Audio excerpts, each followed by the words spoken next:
பார்க்கிறோம். பாருங்கள், வேதம் அப்படி சொல்கிறது. அப்படியானால் வேதத்தில் அந்த சபையை பற்றியும் சொல்லியிருக்க வேண்டும். சபை என்றால் என்ன?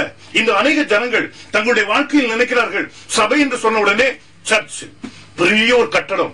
இந்த கட்டடத்தை தான் இந்த அநேக ஜனங்கள் நினைக்கிறார்கள். காலம் மாறி மாறி கடந்து செல்லும் போது நம்முடைய சிந்தனையும் மாறிக்கொண்டே போகிறது. இன்றுள்ள ஜனங்கள் மத்தியிலே சபை என்று சொன்னவுடன் சபை, சர்ச், கட்டடத்தை மட்டும்தான் பார்க்கிறார்கள். இந்த காரியம் இன்று உண்டானதல்ல, அன்றும் இருந்தது.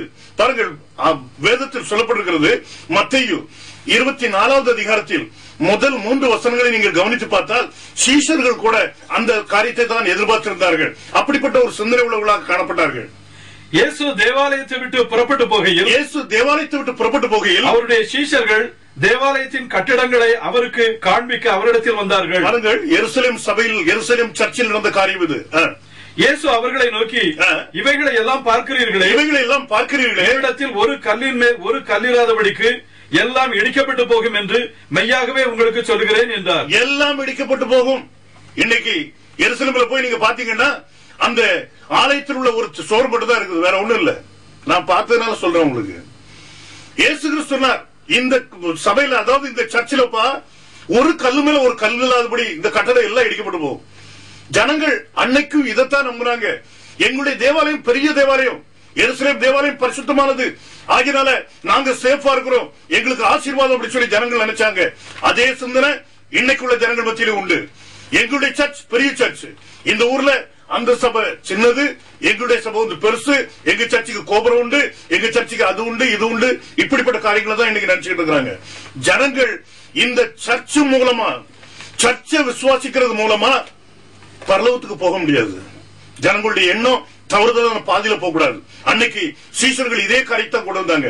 எருசலேம் தேவாலயம் பெரிய தேவாலயம், அதுல உள்ள ஒரு கல்லை கூட தூக்கி வைக்கிறது நம்மளால முடியாது. அவ்வளவு பெரிய பெரிய கற்களை வச்சு அந்த கட்டடம் கட்டப்பட்டுச்சு. அந்த தேவாலயம் பரிசுத்தமான ஒரு நகரத்தில் உள்ளது, பரிசுத்தமான ஒரு தேவாலயம். இந்த தேவாலயத்தை நம்பி ஜனங்கள் வாசம் செய்தாங்க. ஆனா தேவனை நம்பதுக்கு மறுத்துட்டாங்க.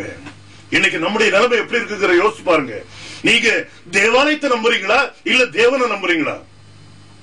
தேவாலயத்தை நீங்க நம்புறீங்கன்னா இயேசு சொன்ன அதே காரியம் தான் நடக்கும். நம்ம நம்ப வேண்டியது தேவனை. தேவனுக்கு ஒரே ஒரு சரீரம் தான் உண்டானா அது ஒரே ஒரு சபையா தான் இருக்க முடியும்.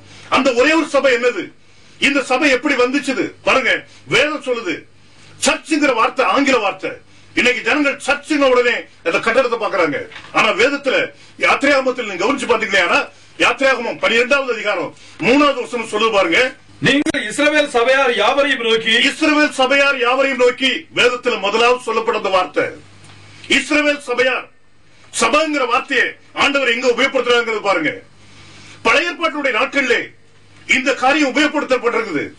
தேவன் தன்னுடைய பிள்ளைகளை இந்த எகிப்து தேசத்திலிருந்து அழைக்கும் போது அடிமைத்தனத்திலிருந்து விடுதலை பண்ணி ஒரு கூட்டம் ஜனங்கள் ஆண்டவர் வெளியே கொண்டு வந்தார். இந்த ஜன கூட்டத்துக்கு தான் சபை அப்படிங்கிற பெயர் உண்டாச்சு. கிரேக்க பதத்துல எக்லிசியாங்கிற வார்த்தை, அதனுடைய பொருள் என்ன அப்படின்னு நீங்க கவனிச்சீங்கன்னா, the peoples who are called out from the bondage. ஏதாவது ஒரு அடிமைத்தனத்திலிருந்து ஒரு கூட்டம் ஜனங்கள் ஆண்டவர் அழைச்சிருந்தா, அவங்களை விடுதலை பண்ணி அழைச்சிருந்தா அந்த கூட்டத்துக்கு பேர் தான் சபை. இன்னைக்கு சபை அப்படின்ன உடனே எல்லாருடைய எண்ணங்களும் தங்களுடைய சர்ச் மேல உண்டாகுது.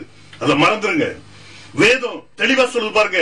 யாத்திராகமத்துல முதல் ஆண்டவர் இந்த வார்த்தையை உபயோகப்படுத்துறார், சபைங்கிற வார்த்தையை பாருங்க.